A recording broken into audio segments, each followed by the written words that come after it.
सभी स्टूडेंट्स को नमस्कार। जैसे कि आप बोर्ड पे जो हेडिंग लगा हुआ है उसको पढ़ सकते हैं। Basic part first, botany paper second, important question for section B and C. पहले पेपर की सफलता को देखते हुए हमने ये दूसरा वीडियो बनाया है जो आपको गाइड कर सके कि किस प्रकार से हम सेकंड पेपर को हैंडल करें। फर्स्ट वीडियो में हमने जब पेपर फर्स्ट के बारे में बात की थी तो सेक्शन बी और सी 101% एग्ज़ाम में आया था। अगर आपने उसको देखा होगा और उसके क्वेश्चंस को नोटिस किया होगा तो आज हम पेपर सेकंड की बात कर रहे हैं। इम्पॉर्टेंट क्वेश्चंस सेक्शन बी और सी से देखेंगे। यहाँ मैं फिर से दोहराना चाहूँगा, अगर आपको कोई दिक्कत हो तो आप कमेंट बॉक्स में अपनी प्रॉब्लम लिख सकते हैं। साथ ही ये क्वेश्चन आइडिया बेस्ड है, पिछले 5 साल के जो पेपर हैं उनके आधार पर है, इसीलिए 100% आप इन पर ट्रस्ट ना करें।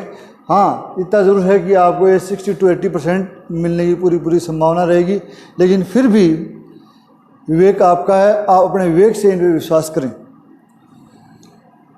अगर आपको ये वीडियो इम्पॉर्टेंट क्वेश्चन अच्छा लगता है तो आपसे रिक्वेस्ट है कि आप इसको लाइक करें, सब्सक्राइब करें और फर्दर शेयर करें। शेयर इसलिए करें क्योंकि MGSU के बहुत सारे स्टूडेंट ऐसे हैं जिनके लिए वीडियो काफ़ी महत्वपूर्ण हो सकता है, तो उनको भी ये लिंक मिले। चलिए बिना टाइम वेस्ट किए हम क्वेश्चंस पे आते हैं सीधा।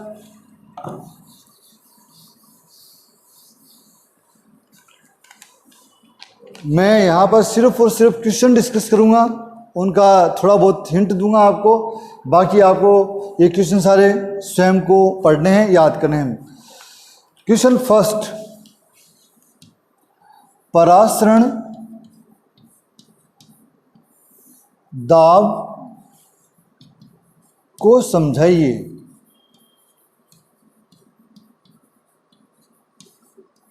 ये 3 मार्क्स कैटेगरी का क्वेश्चन है। परासरण दाब को समझाने का मतलब हो गया कि आपको परासरण के बारे में बताना होगा।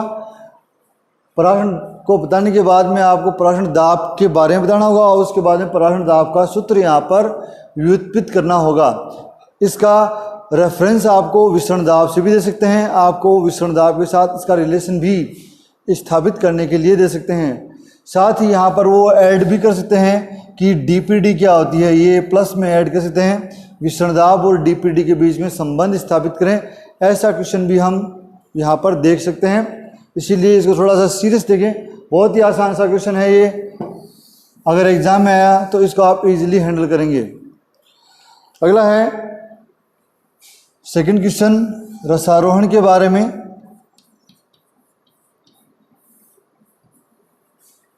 ससंजक बल सिद्धांत की व्याख्या करें। ये क्वेश्चन बड़ा इंपॉर्टेंट है क्योंकि अगर हम यूनिट फर्स्ट के हिसाब से देख रहे हैं तो यूनिट फर्स्ट में कुछ 2-3 क्वेश्चन ही ऐसे हैं जो 3 नंबर में या फिर 5 नंबर में आ सकते हैं। तो कॉशी-फॉस थ्योरी आ सकती है, इसको आप ट्रांसपिरेशन पुल थ्योरी के नाम से भी रीड करेंगे। सबसे बड़ी थ्योरी है और एग्जाम में अक्सर आती है। ये पैसिव एनर्जी पर आधारित है जिसमें ऊर्जा का कोई नुकसान नहीं होता, इसीलिए ये बड़े से बड़े पौधे में भी सक्सेसफुल है। तीसरा जो कि आपको शॉर्ट नोट में मिल सकता है, यह है सूक्ष्म मात्रिक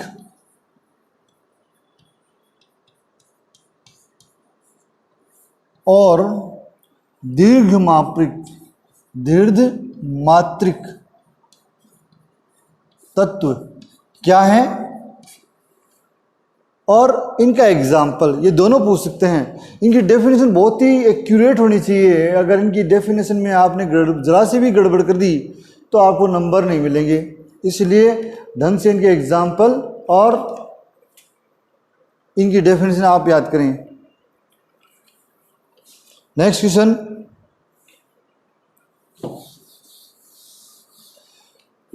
बड़े में आ सकता है पोटेशियम आयन एक्सचेंज थ्योरी के आधार पर आपको व्याख्या करनी है वाष्पोत्सर्जन की। वाष्पोत्सर्जन बहुत इक्वली वेटेज रहेगा इसका 3 मार्क्स में भी और 5 मार्क्स में भी। ये 5 मार्क्स के लिए ज़्यादा इम्पोर्टेंट रहता है मेरी नज़र में। यूनिट फर्स्ट है ये, तो आप इसको यहाँ पर देखिए। अगला 3 नंबर के लिए है रसायन या कीमोऑस्मेटिक थ्योरी। कीमोऑस्मेटिक थ्योरी। अक्सर ये क्वेश्चन स्टूडेंट्स का गलत होता है, अक्सर, कारण कि इसको हम ढंग से रीड नहीं करते हैं। इसीलिए मैं आपसे निवेदन करूंगा कि आप इसको ढंग से देख के आएँ, इसकी जो एग्जैक्ट डेफिनेशन है वो देखें। ये 3 अंक में आ सकता है, 5 नंबर का नहीं है ये, और 2 नंबर में भी बनता है ये। तो मतलब छोटे लघुत्रात्मक जो क्वेश्चन है उनके अंदर भी ये क्वेश्चन बहुत इंपॉर्टेंट साबित हो सकता है। कम से कम 4 बार ये अब तक पूछा जा सकता है नए पुराने पैटर्न में। अचक्रीय फॉस्फोराइलेशन क्या है? अचक्रीय फोटोफॉस्फोराइलेशन। फोटोफॉस्फोराइलेशन वैसे तो देखो यूनिट सेकंड प्रकाश संश्लेषण नामक एक ही चैप्टर से बनी हुई है, इसलिए स्टूडेंट को चाहिए कि प्रकाश संश्लेषण पूरा ही पढ़ ले। लेकिन चूंकि यह पैटर्न इस प्रकार का हो गया है कि आपको ज़्यादा दिमाग खर्च नहीं करना, आपको कोई एक यूनिट ढंग से करनी है, इसीलिए मैं आपको छोटे क्वेश्चन बता रहा हूँ। यूनिट नंबर 3 के बारे में हम बात करेंगे कि आप उसको पूरी कर लें, मेरी नज़र में वो सबसे सही रहेगी। यूनिट सेकंड भी कोई बुरी नहीं है, आप चाहें तो उसको अटेम्प्ट कर सकते हैं। कोई एक यूनिट आपको पूरी करनी है तो सेकंड यूनिट में से एक क्वेश्चन बनता है चक्रीय फोटोफॉस्फोरेशन, इंपॉर्टेंट क्वेश्चन।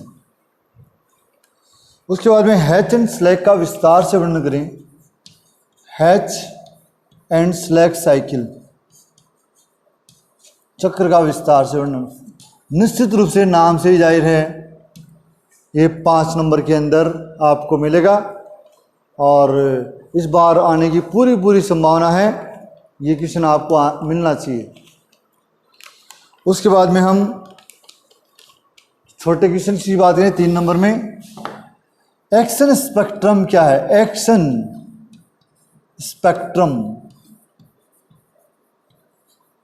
और अवशोषण स्पेक्ट्रम क्या है? अवशोषण स्पेक्ट्रम क्या है? ये शॉर्ट में है, आपको प्रकाश के अंदर आवश्यक जो वेवलेंथ है उसके विषय में ये जानकारी देता है। जो 390 से लेकर 720 नैनोमीटर की जो वेवलेंथ है उसमें इसकी क्या भूमिका है, किस प्रकार से फंक्शन करता है, उसके बारे में। तो आप इस क्वेश्चन को देखें 3 नंबर में या फिर 2 नंबर में आपको ये मिलने की संभावना ज़्यादा बनती है। अगला है, देखो अब हम बात चल रहे हैं यूनिट 3 में। मेरी नज़र में मैं यूनिट 3 को बहुत ही महत्वपूर्ण मानता हूँ। कुछ एक स्टूडेंट की जिनकी फोटोसिंथेसिस बहुत अच्छी है वो चाहे इस बात को इग्नोर कर सकते हैं, छोड़ सकते हैं जो मैं बोल रहा हूँ, लेकिन प्रकाश संश्लेषण और श्वसन अपने आप में एक यूनिट है। और अगर हम लेंथ वाइज बात कर रहे हैं तो श्वसन कुछ थोड़ा छोटा है, और इससे अगर आप ऐसे टाइप क्वेश्चन अटेम्प्ट करते हैं तो इसका मतलब आप पूरा पढ़ेंगे, और पूरा पढ़ेंगे तो यहाँ से आपको एक 5 नंबर का प्रश्न मिलने वाला है जिसके अंक बाहर बढ़ जाएंगे। 3 नंबर का एक प्रश्न मिलने वाला है, उसके भी अंक बाहर बढ़ेंगे, और 1.5 नंबर के 2 क्वेश्चन मिलने वाले हैं। तो ओवरऑल ये लगभग 12 से 13 यूनिट नंबर की एक यूनिट हो सकती है। इसीलिए इस लिहाज से मैं इसको बड़ा महत्वपूर्ण मानता हूँ। इसमें मैं कुछ पॉइंट लिखता हूँ, आप उनको ढंग से देखें। पहला है ग्लाई ऑक्जिलेट चक्र, ग्लाई ऑक्जिलेट चक्र। उसके बाद में है ग्लाइकोलाइसिस, कंप्लीट पढ़ना है आपको। ग्लाइकोलाइसिस बहुत ही महत्वपूर्ण, आप ग्लाइकोलाइसिस देख सकते हैं। HMP pathway, HMP hexose monophosphate. ये बड़े क्वेश्चन में तीनों ही कैटेगरी लार्ज टाइप हम बोलेंगे, ऐसे टाइप 3 अंक वाले भी और 5 अंक वाले भी। उसके बाद में छोटे में आपको क्वेश्चन पूछ सकते हैं श्वसन दर को प्रभावित करने वाले कारक, श्वसन दर को प्रभावित करने वाले कारक पूछ सकते हैं। ये एक निबंधात्मक प्रश्न हो सकता है और बड़ा ही आसान सा है। उसके बाद में आर क्यू क्या है उसके विषय में पूछ सकते हैं। डिफरेंट जैसे फैट या फिर प्रोटीन या फिर कार्बोहाइड्रेट का आर क्यू आपको पूछ सकते हैं। स्पेशल रेफरेंस में ये एनएरोबिक रेस्पिरेशन का आर क्यू भी आपको पूछ सकते हैं। इन दोनों का 0.7 और 8 के आसपास है, ये 1 है और एनएरोबिक का इनफाइनाइट है, आप जानते ही हैं। उसके बाद में शॉर्ट नोट यूनिट 4 से, यूनिट 4 को हम सिर्फ 3 मार्क्स की कैटेगरी, 3 अंकों की कैटेगरी के हिसाब से ही पढ़ रहे हैं। वहाँ पर आपको बसंतीकरण, जीर्णता, इसके विषय में बात कर सकते हैं। आपको यहाँ से एंजाइम से संबंधित क्वेश्चन मिल सकते हैं। एंजाइम बहुत इंपॉर्टेंट है। एंजाइम के 2 कैटेगरी के क्वेश्चन आपको मिलने की संभावना लगती है। पहला है एंजाइम का नामकरण, नामकरण किस प्रकार से करें, ये अपने आप में महत्वपूर्ण है। और एक माइकलिस मेंटेन इक्वेशन की स्थापना, माइकलिस मेंटेन समीकरण, ये आपसे पूछ सकते हैं यहाँ पर। चौथी यूनिट डेफिनेशन वाइज बड़ी इंपॉर्टेंट रहेगी, छोटा क्वेश्चन आपको यहाँ से मिल जाएगा। यूनिट 5 जो है वो टोटली इंस्ट्रूमेंट्स है। पिछले सालों को देखते हुए ऐसा लगता है कि यहाँ से आपको पेपर क्रोमेटोग्राफी,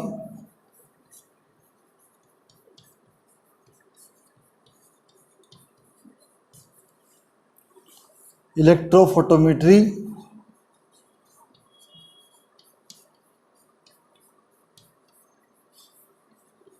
और पीएच मीटर मिल सकता है, पीएच मीटर। इनमें से किसी एक के बारे में आपसे पूछ सकते हैं। इसके अलावा आपको सेंट्रीफ्यूगेशन तकनीक के बारे में शॉर्ट क्वेश्चन मिल सकता है। सेंट्रीफ्यूगेशन मेथड पर शॉर्ट क्वेश्चन आपको मिल सकता है एग्जाम में। एक बड़ा इंपॉर्टेंट क्वेश्चन जो कि अपना लास्ट क्वेश्चन है वो आप देखें। हालांकि सारे हार्मोन इंपॉर्टेंट ही है, लेकिन 5 साल के पेपर के अध्ययन करने से ऐसा लगता है कि जिब्रेलिन